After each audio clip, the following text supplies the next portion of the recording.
What's up? This is Ben with WODprep, and this video is all about helping you get your best score on CrossFit Open Workout 17.2.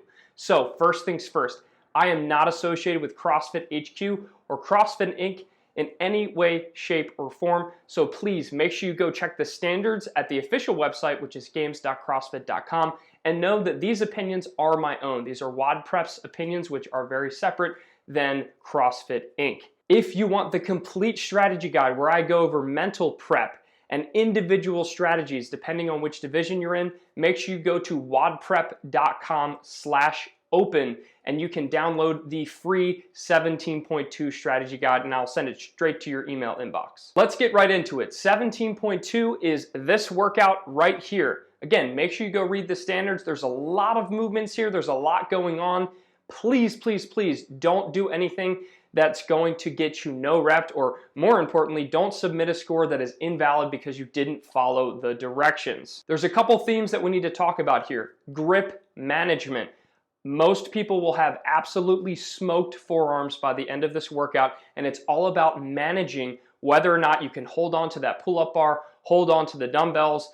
Let's start with movement number one, dumbbell front rack lunges. So there's several things to talk about here.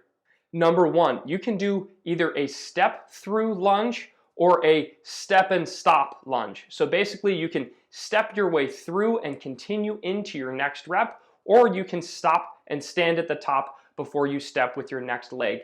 I don't necessarily think either one is better. What I want you to do is test it in your warm-up and make sure that you identify which one feels more comfortable. If you feel really off balance, if you have a tendency not to keep your feet wide enough and you stumble all over the place, then it might be smart to do the step and stop. However, if you're really controlled, front rack lunges feel really good for you, you can step through and you might be able to get through the lunges slightly quicker. Now, a very important part of the dumbbell lunges, no matter which version you're doing, is you must let the dumbbells rest completely on your shoulders.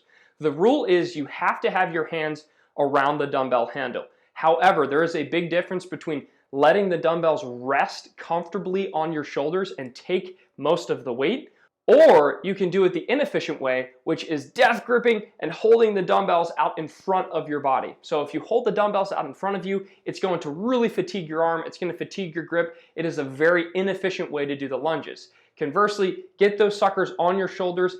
Don't be afraid to relax your grip a little bit.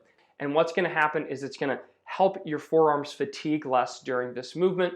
And the final suggestion for dumbbell walking lunges is to make sure you finish your last step.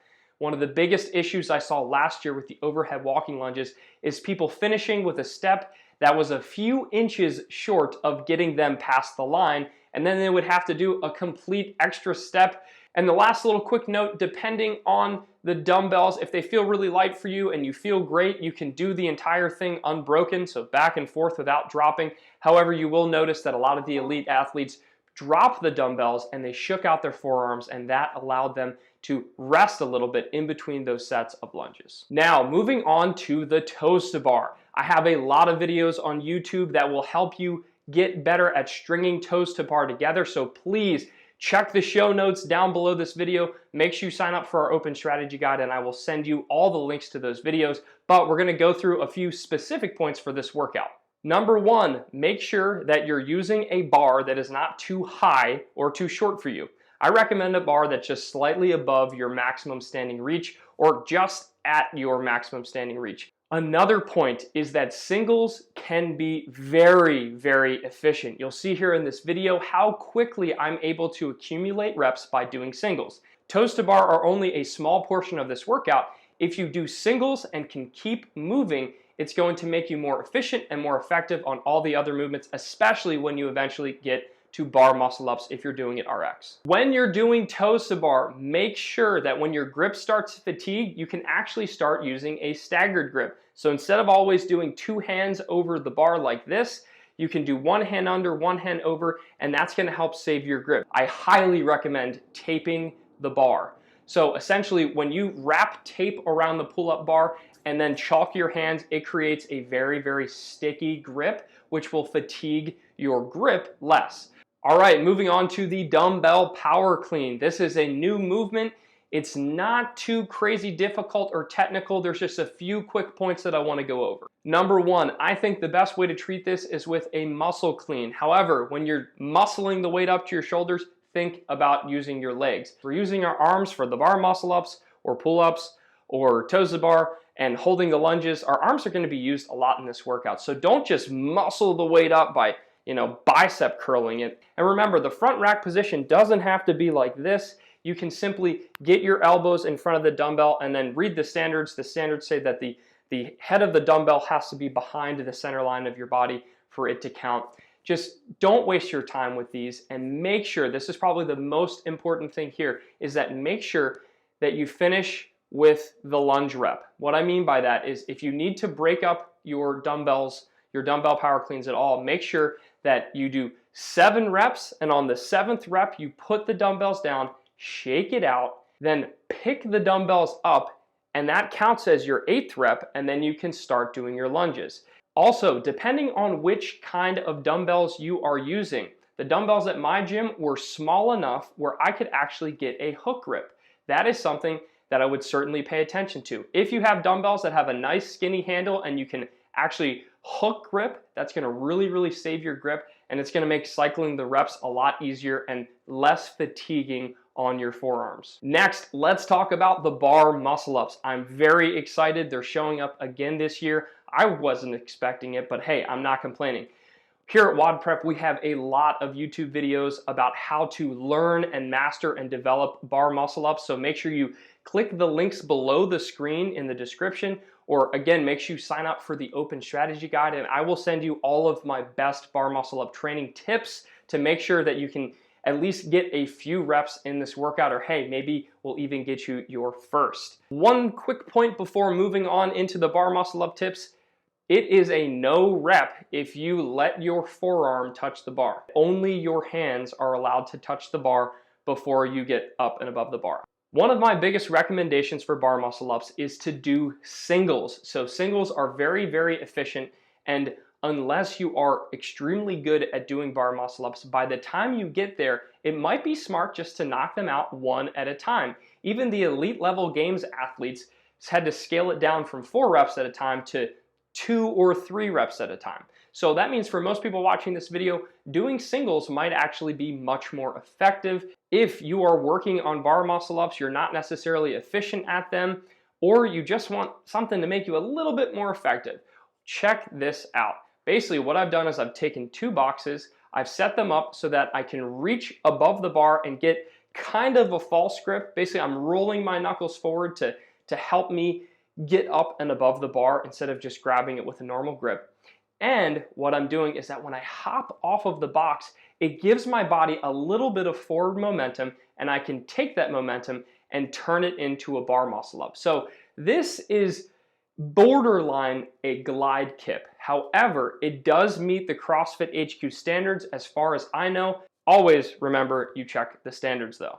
One last tip for those of you who are right on the bubble trying to learn bar muscle ups, I recommend taking a very light band and practicing a couple banded bar muscle ups before attempting a couple in the workout. The reason for that is in warm-up, we want to prime your central nervous system, teach your body what it feels like to go up and over the bar, and then in the workout, you can really dig in and try to get those first couple reps of bar muscle ups. If you are doing the scale division and you have to do normal chin over the bar pull-ups, I would like to say singles are okay. A lot of people get caught up in trying to do big sets of these kipping pull-ups, and unfortunately what happens is, let's say I do a set of 3 or 4 and then I have to take a 10-second break before I hop back onto the bar. I would have been much, much better off and kept my heart rate lower if I just did singles the entire time. The same goes for chest to bar. A lot of people will try to string together big sets of chest to bar. If chest to bar are easy for you and you can knock them out, then go for it. But if you are doing chest to bar in this workout and they're kind of iffy, I highly recommend trying singles, and you might be amazed at how easily you can get through them instead of trying to string together big sets. If you are in the scale division and you are saying, oh my gosh, I can't even do this workout because I can't do pull-ups, I can't do a chin over the bar pull-up, this tip might help you. You can try doing the same exact thing I mentioned for bar muscle ups for pull-ups. That means setting up 2 boxes, getting a nice strong grip, and kind of dropping into the rep and utilizing that momentum to help get your chin above the bar. Please listen to your body. If you can't do strict pull-ups at all, as a coach, I personally recommend that you don't try kipping pull-ups. I know a lot of people are going to ignore this advice, but for the sake of your shoulders, if you can't do at least a couple strict pull-ups, don't worry about doing kipping. All right, a couple equipment recommendations, and then we're gonna wrap this sucker up. Number 1 is have everything in its place. So everything needs to be set up and ready to go. That means you need to have a piece of chalk or a chalk bucket right next to where your pull-up bar is for your toes to bar and bar muscle ups or chest to bar pull-ups or whatever you're doing. Make sure the chalk is right there. Number 2, make sure your lunges, wherever your lunge lane is, try to have your pull-ups or your bar muscle ups or whatever your bar work is close to that lane. The last thing you want to do is finish the lunges and then have to walk across half the gym to get to your bar station. Another thing, I mentioned this earlier, make sure you have some sort of step ready. If you don't have a pull-up bar that is at the perfect height for you, put a J-hook in the rig or have a box ready so that you can step up to the bar instead of having to jump every single time. When it comes to the lunges, I 100% recommend wearing knee sleeves. When it comes to lunges, sometimes we can be tentative, letting our knee touch the ground. When you add a little bit of padding, it's going to help keep your knees warm. It's not going to hurt when you touch your knee to the ground. I've said it a few times already, make sure you tape the bar. If you can get away with it, if your coach or your gym owner says it's okay, taping the bar could be great. All right, that is the WODprep 17.2 strategy video.